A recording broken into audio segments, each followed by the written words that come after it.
Who's good, Eddie? Sexy Beast here once again, this time to explain to you the Munsell color system and how I will relate that to specifically landscape oil painting. I will do a demonstration on a painting that is a work in progress, and I am going to start by showing you the graph, which this is the graph right here, the Munsell color system.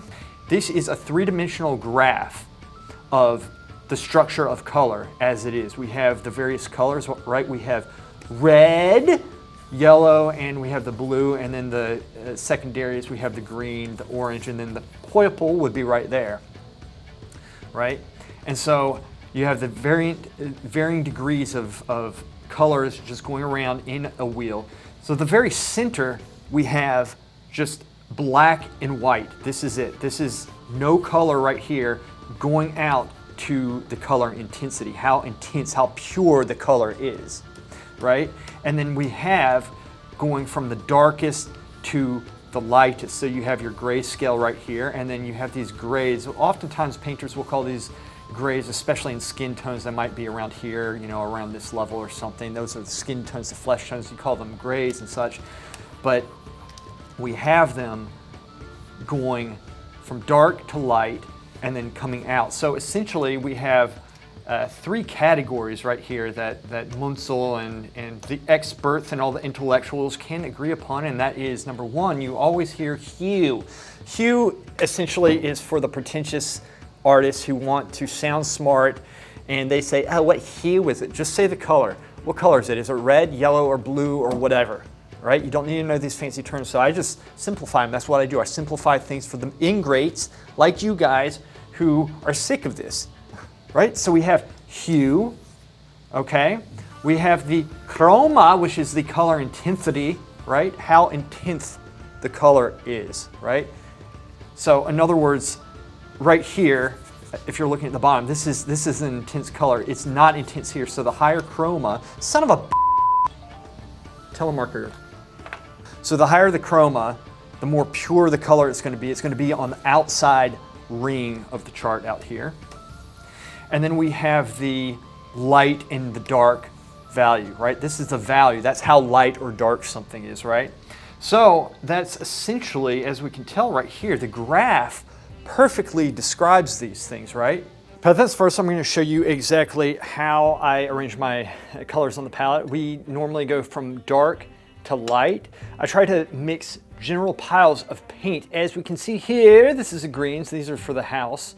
And then these are the colors that are straight from the tube, and I essentially mix between them. This is an orange that I mixed yellow and red, put that together, and normally I have a purple right here. I'm not gonna mix that right now, and the greens we have. So those are the secondary colors, and just makes it a little bit more spontaneous to mix with. Normally I'm mixing, after I've mixed these piles of paint, the basic piles of paint, with the palette knife, then I go back through with the brush and mix between with the brush. And normally how it goes is I think of a couple things. Number one, what color do I want, right?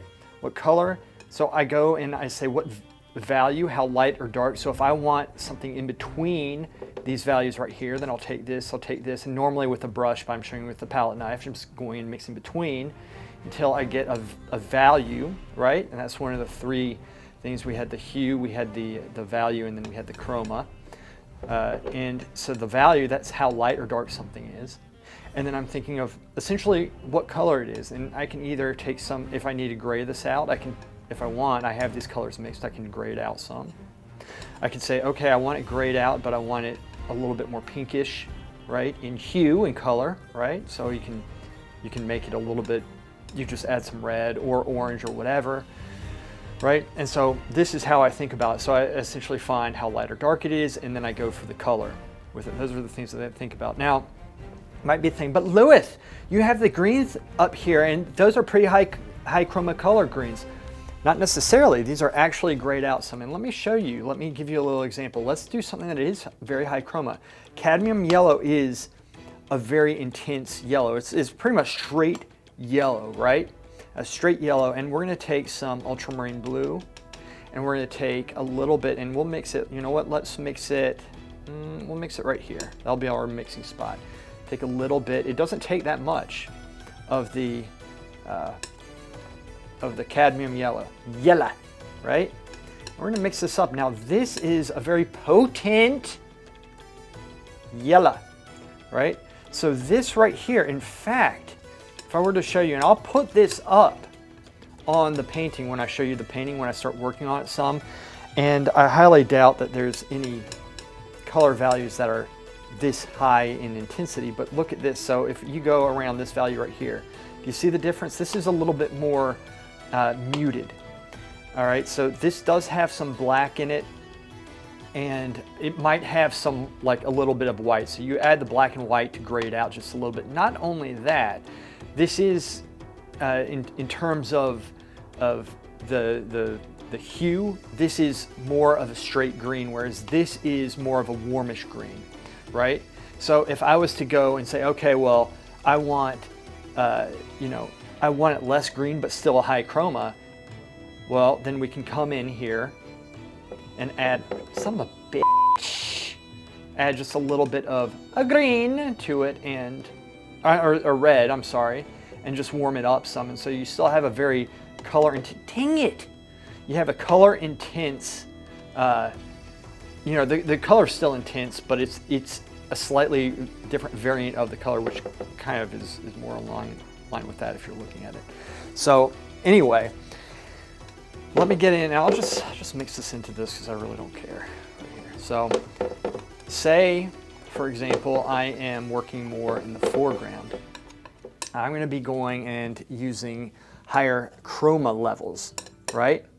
And so we might have, you know, one value that's a little bit higher. So let me go through. And so I didn't really add that much color to it right now. It's essentially white and just a touch of the yellow, but you're going to have more color in these areas right here that are more saturated with color, less saturated with white and black.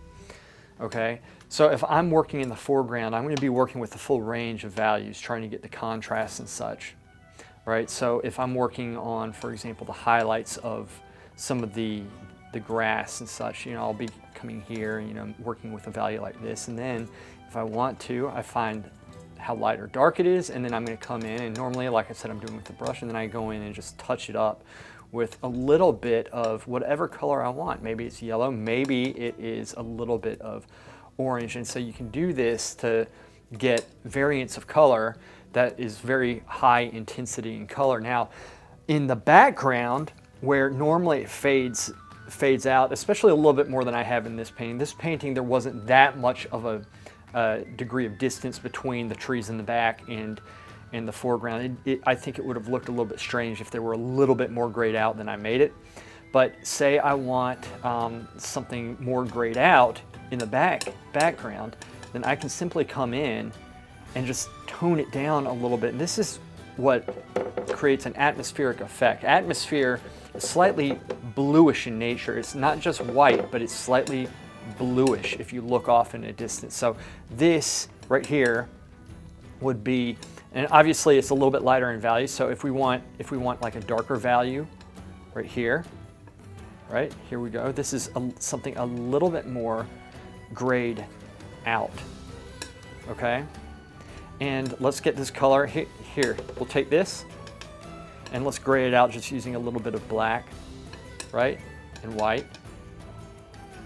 Is that the one? Yeah, that's the one I used. So we can just slowly introduce a little bit of atmosphere into it this way. And if I want to bring that intensity of color down, right, or rather shift the hue, this is more of shifting the hue, taking the greenish look away, we can do that. If we want to lighten it and make it more cloudy, right? And so these colors right here are they're more grayed out than these colors right here, which you might have more in the foreground, and in between you have the middle ground and such. And you know, when you have mountains off in the distance, oftentimes a mountain will be something like this with just a tinge of a green. Yes, the green, perhaps, maybe just a little bit, something like that, right? And then obviously we have the sky in the background. Get a touch of blue, right? Touch of blue. That would be the sky, right? And so it kind of fades off. And so like in between or something, you might have that value, how it kind of fades into it. So you're gonna have the softer and the more atmospheric colors in the back. But anyway, so we are working with the color intensity, we are working with what color it is, right? And we're working with essentially how light or dark it is. In the foreground, you're gonna have more contrast than the background. Now, let's step to the painting, and I'm going to show you exactly how all of this plays out. I'll do a quick demonstration, doing some touch-ups, and a little bit of color theory for your app. So here we have the painting, and as we can tell here, we have this top area, and like I said, it's still a work in progress, but we have the top area, which I think I'm gonna do a demonstration. There's some leaves up here that are a little bit more muted. I do wanna work on the technique just a little bit more, tighten that up some. As we come to the front here, there should be more variation in color and value. I still kept the contrast pretty high in the back. I don't think it would have looked good if I kind of grayed this area out. It doesn't fit the theme of the painting that well, having a house right here. I really wanted this to stand out and glow, which is why I kind of brought the darkness down here to create that contrast in the background. But there are parts in here, up in here, where it is a little bit more muted. And so I'm going to show you how to get that. You can also bring some of those colors up in here. And I also want to show how I play the colors off. So you can tell right here we have some warms, and then we have cools here. And I'm going to demonstrate exactly how to do that. I'm going to do a close-up here, probably somewhere in the foreground. Coming up. This is a commission piece. One of my friends commissioned me to do this, somebody who is very near and dear to me. I taught him everything there is to know about lacrosse, but I won't embarrass him by telling his name, Evan Watts. But anyway, let's get to this, and I will show you exactly how we get this done. So we're going to be working these leaves right here. So the first things first, I'm going to come here and I am going to say, okay, I think the value is going to be around right here, but I want it kind of reduced down some. And I'm going to completely ruin my color, my blue with that move here. So anyway, I'm just graying this out. I'm adding some, this is cerulean blue and just some white. We're gonna come in with the trusty dagger brush. These Tish daggers are freaking awesome. I love them. And then we're just gonna come in here and just ever so slightly tickle the canvas. It's actually pronounced canvas. There we go. So this is how we are working. If I want to gray it out more, I'm gonna try to, hopefully you guys are picking this up. I need a palette cam is what I need. And so this is actually getting pretty grayed out. And so you can see how we can work these leaves here on the side and kind of make them fade into the background. And the thing is that we might not recognize this, but our minds actually pick up a lot of this stuff. Like our minds do a lot of the work for us because we recognize this from nature, right? So you see something off in the distance, normally it's very faded out, right? So our minds will register this as distance, as depth, okay? And then what I'm gonna do, I'm gonna come in with a second brush, and I like to separate my brushes with color so they don't get too muddy. And one of the keys to not getting muddy, like a lot of us have a hard time, you know, with getting our paint too muddy or what have you, that happens when we're not going back to the palette and getting fresh paint and we're just blending it in too much to the actual canvas right here. Like if I was to continuously mesh this around, it would actually just mix together and just brown out, become very muddy and kind of like your face. And so that's how we just keep on going back to the palette, refreshing the brush. You know, 2 or 3 strokes, that's all that we really need to do. And I'm thinking at this point about the drawing as well, right? So there is drawing involved with this. So just a couple strokes, and that's all it takes to essentially mess up what I have already done. And so I'm just going back and forth between the two, just expert strokes here and there. And one thing that does really help is to just slightly squint down as we do this. And I normally, I'm working in a small area for, you know, because I have this really zoomed in right now for your benefit, but normally I would be working kind of all around a little bit more than I am right now. So we're fixing the drawing at the same time, just trying to, you know, fix the color, and the drawing also has to do with the edges, so you slightly blur those edges so it kind of fades off in the background and such. And in this manner we can develop the painting in the background. I just want to point this out too, that I do live stream my work, so this was live streamed on Twitch to literally a couple 100 million viewers on a bad day. And so if you want, you can come and see everything, the full process, and from start to finish, which I will say I don't think most artists would show you the intermediate work, because oftentimes it does indeed look like trash. Now let's go, and I'm going to show you something in the foreground. We're going to be adding more chroma, a little bit more contrast, and what have you. So now we're going to be working on this area right around here. It's going to be a little bit more close up now. The chroma, which is the color intensity, how rich the color is going to be higher, but you don't want to kill it. It will make things look fake.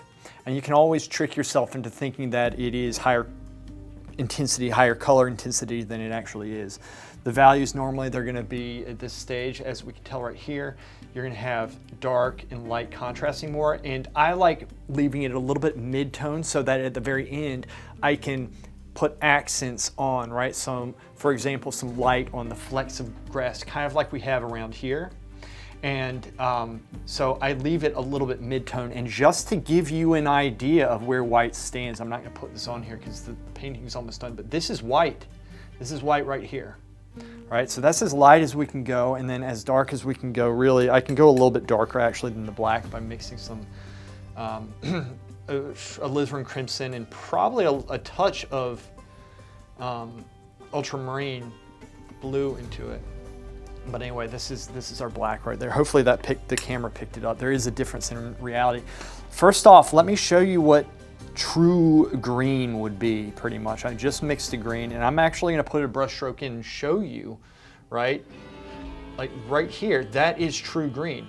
Now this is a higher chroma than anything I have in here, and I might be able to get away with it here and there in some areas, but again, it makes it look fake if you do it too much, so I prefer to bring that down. So again, that was this color right here, and I'm going to come up in here, which is what we were mixing for the sky. Now, if I take that sky, let's take the sky color, which was kind of right below here. This was the leaf color in the sky right here, the leaf color in the sky. Now, if I put this here, look at this, right beside that chroma, boom, shakalaka, gray, but it's actually a green.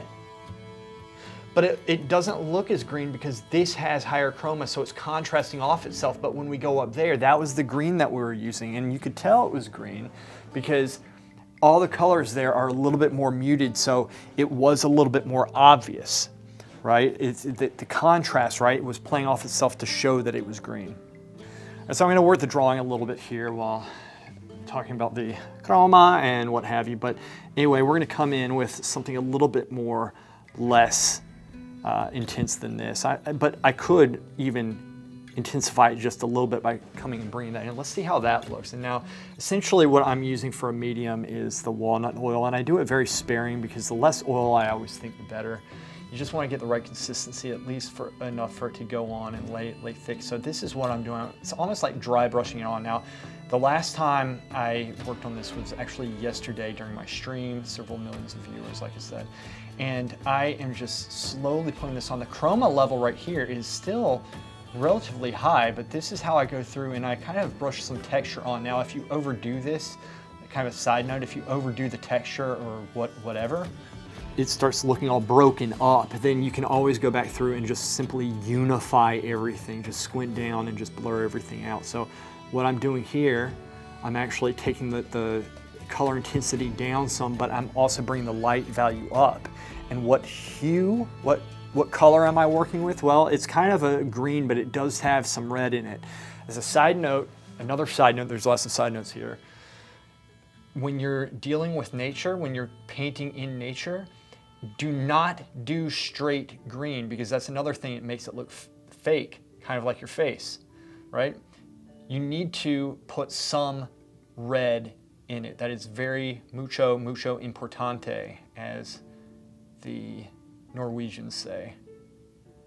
All right, so I'm just coming in here and just lightly brushing. If I want that, the level to go up some, let's go ahead. Let's raise this, and I'm raising the light value some.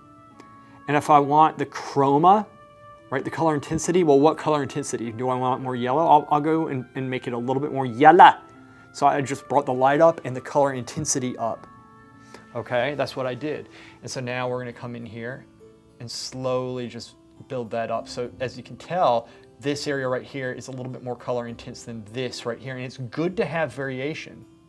Now, one more thing that I want to show you, peasants. Let's actually, before I show you that, let's work into the darks a little bit. How's this apply to the darks? So around that area, we're working here, so I'm thinking of the light value as well, right? How light. So let's go into here, because I don't want too much of a contrast.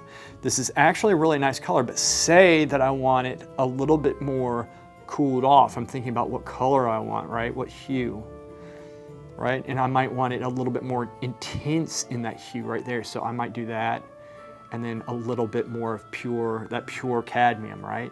And what value? This is the value that I do want right here. If I want it lighter, I can use some of this value and some of this.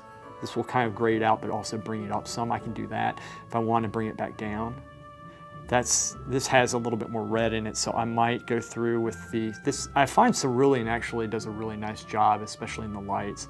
And then I might just bring the color intensity up just a little bit. So this is how we do it there. And then I'm going to come in and just put this in. That's a little bit warm. So let's come in. I'm going to add a little bit of cadmium. That might be too much, but let's see what it does. And let's do a touch of cerulean again. Now I work with the ultramarine blue as well, and it's getting a little bit thick, kind of like your Kinkle. So I'm going to come in here and add just a little bit of the walnut olio di noce, the Italiani dicono. And I'm just going to come in here and realize I essentially did the same color. So I'm gonna try to save face and come in here and just start playing with it and modeling it, okay? But there's the color intensity right there. Now, one thing that makes it look nice is coming in and adding little flecks of red. And what I do, I like to exaggerate it a little bit. So within the value, what value range? Okay, within this value range here, and this is a red, a nice red. You don't want to do huge swaths of it, right? But here and there, it really makes it look nice. Like if you just do a couple touches here and there, right? Something like that, you know? And like I said, normally I'm working all around this area, and you don't want to go crazy, because if you have the same red all over that's the same light value, it never really looks that great, okay? So let's go and lighten this up. I'm going to take this, we're going to go in the lighter, we're going light, and then we're saying, okay, what color do we want, right? And then we think of the color intensity, right? So we're not making it like ultra color intensive. You don't want to do that too much. It's going to be more color intense here than it would be, you know, say in the background or whatever. But like, this is a small area, so I'm kind of overdoing it right here. But when we step back, our eyes are going to blend this, and it's going to look a little bit more colorful. Now let me go, I'm going to take this brush and go even darker, and I'm actually going to make a very deep blue with it, okay? And kind of go up into the dark. So this is like a very cool blue, which looks quite nice. And the blues play off very nicely the orange. So you have some orange right here, for example. So I might just do a slight blue next to it. So when we zoom in, you can see blue and then a warmer color right here. But when we step back, they play off each other. Our eyes blend it together. But it has to be within the field color, right? The green range. It can't be totally out there, otherwise it's going to look like some, you know, crazy lollipop candy cane, you know, whatever. It's going to look crazy. It's not going to look good. So this is essentially how we go about this. So I play colors off each other, right? And so let's do that. I'm going to do one more. I'm going to show you an example in the lights. Let's take this. I'm going to take my light brush. I'm going to come in and I'm going to push an orange. Okay, so this is what I'm doing. I'm taking some orange right here. And this is on the lighter end. And let's turn this a little bit orange, right? Turn this orange. And then let's take the same brush, I'm wiping it off here, and then I'm gonna add, like I said, the cerulean looks quite nice there. I'm gonna add some cerulean, but it brought the light value down. So what I'm gonna do, I'm actually gonna take, I could take just a little bit of white actually, I think would look quite nice there. And then let's add a little bit more cerulean, something like this. And it doesn't take that much. They don't need to be huge brush strokes. And let's go over this one right here. Take that away. And do you see what we're doing here? So now we have, this works better than that because that was too orange before. So I kind of put this blue here that's a similar in value to this, but when you step back, they should be playing off each other to make it look a little bit nicer. As we can see here, this is the area that I kind of worked on.